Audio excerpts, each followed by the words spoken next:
and this is our group member. The first one is me, Ernesta Anak Goyang. Secondly is Nafiz Akmal. The third is Megat Bashuruddin. And the last one is Nur Shazwani Eza. Hello, my name is Megat. Here is the table of content for our presentation. We will begin with project overview and project description, followed by the objective and outcomes of our study. Next, we share the project timeline and highlight student contribution to show how tasks were divided. We'll then move into project documentation, which support the findings and present visual and media such as graphs and charts to make the data clearer. Towards the end, we'll discuss the reflection and lesson learned before concluding with suggestion for future improvement. The first part of this presentation is the project overview, and this project is about retirement planning for Ali, a 30 years old Malaysian that is dealing with current realities of financial situation. Some relevant context of this case is life expectancy of Ali, which is approximately 77 years, enhanced EPF basic savings benchmark of 240,000 ringgit that would increasing soon, and also inflation of 1.5 to 2.3% erodes purchasing power over time that we took into account in this planning. Next is the case typical where Ali gained 90,000 ringgit as gross income annually, 68,000 in annual expenses, and also he have EPF savings of 50,000 ringgit.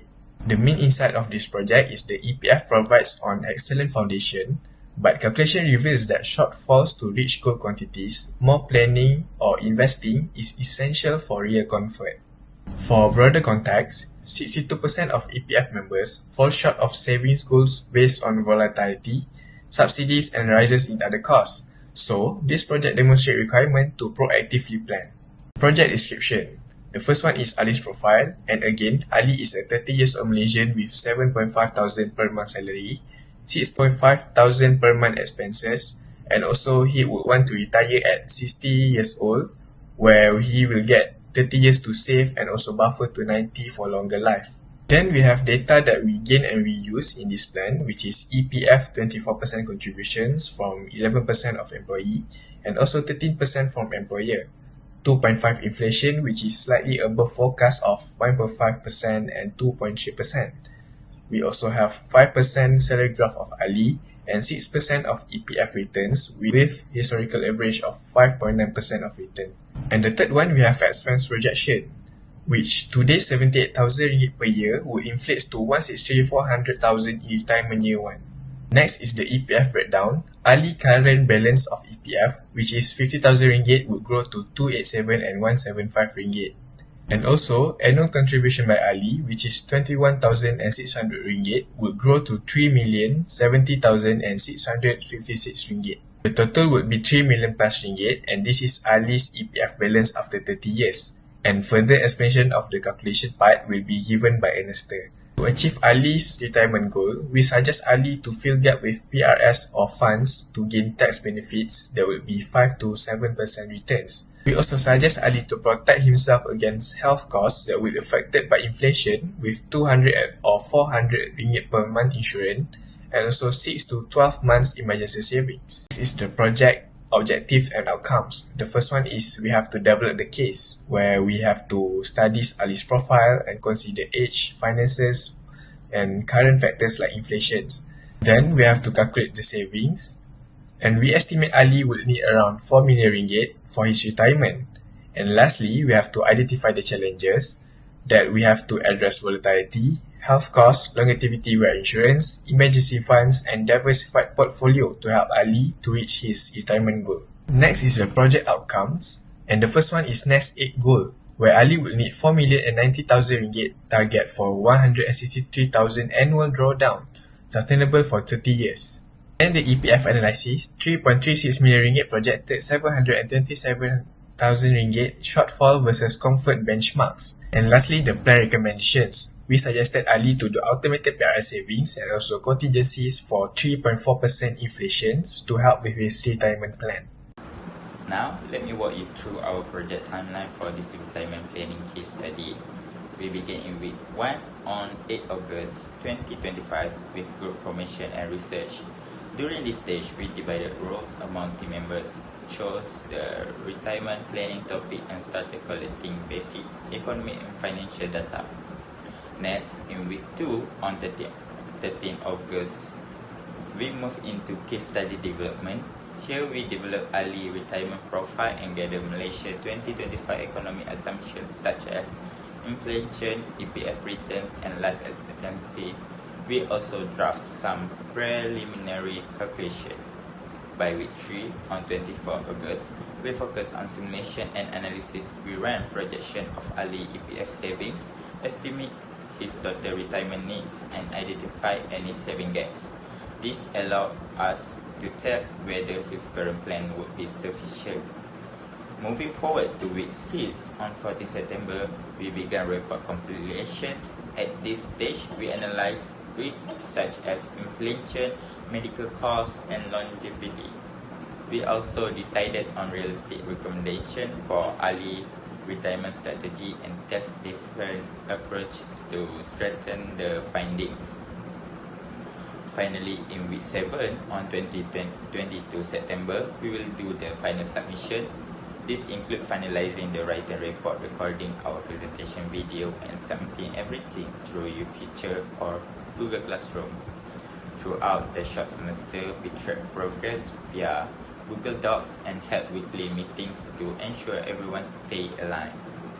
So, in short, our timeline compresses all the key phases: research, development, simulation, analysis, reporting, and final submission within the 7 weeks from August to September.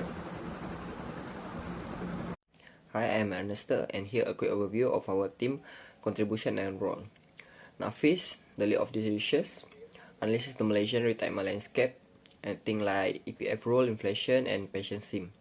I was the financial analyst, so I handle the numbers like calculation, retirement need, saving projection, and so on. And Megat, as an investment strategy, develop the investment plan and contingency measure. And finally, Eza, our content and design lead, turn all our work into a clear visual report and manage the presentation. In short, research, analysis, strategy, and design all came together to complete this project. For project documentation, right now, early monthly expenses are 78,000 with an annual inflation rate of 2.5% in 30 years. Using the formula, the feasibility factor is 2.097. So 78,000 today will become about 163,400 in the first year of retirement. In short, what costs now will cost more than in the future. That's why planning for retirement is so important. For total retirement saving, I calculate his total retirement goal using the 4% rule. The rule means he need a nest egg 25 times his first year retirement need. So the math is straightforward. 163,400 ringgit divided by 0.04. This gives us his crucial target. Ali must save 4,085,000 ringgit by the age of 60. Now let's look at the EPF calculation. At the age of 30, with 50,000 saving and a monthly salary of 7,500 plus 24% EPF contribution and 6% growth. For future value, after we're done with the calculation, is 287,175 ringgit, and for annual salary is 21,600 with total contribution of 3,070,656, and then the total EPF at the age of 60 will be about 3,357,831 ringgit after we're done with all the calculation. But the retirement goal is 4,085,000. That means still need around 727,600 more from other investment.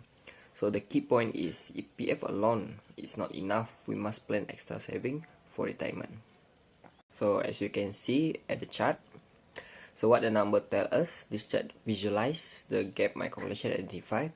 The solution is clear. Ali must bridge the 727,000 ringgit 169 gap by investing his additional saving. He need a strategy aimed at a higher return to close this deficit. So in conclusion, Ali need to start early, invest beyond the EPF, and secure his retirement. The reflections and lesson learned is about the importance of data verification. The project timeline shows that week 1 and week 2 were dedicated to data research, with the final documentation citing specific sources like Bank Negara and Department of Statistics Malaysia.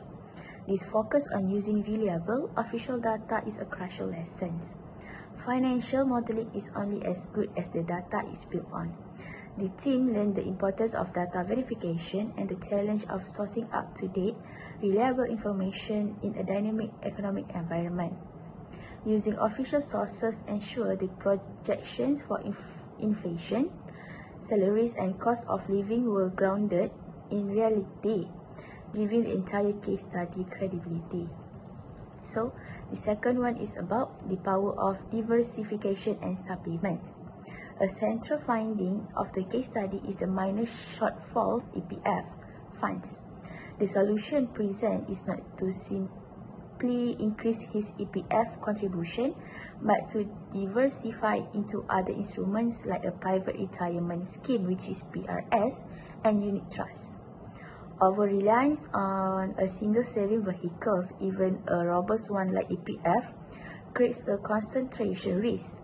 The project teaches that a balanced portfolio across different asset classes like equities, fixed income and EPF is essential for mitigating risk and potentially enhancing returns. Diversification helps protect a portfolio from poor performance in any single asset. The third reflection and also lesson learned is about collaborative project management.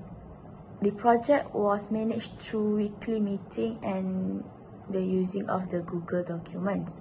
The structure teaches as a lesson in effective teamwork. For a complex project with a multiple moving parts, clear roles and responsibilities are vital.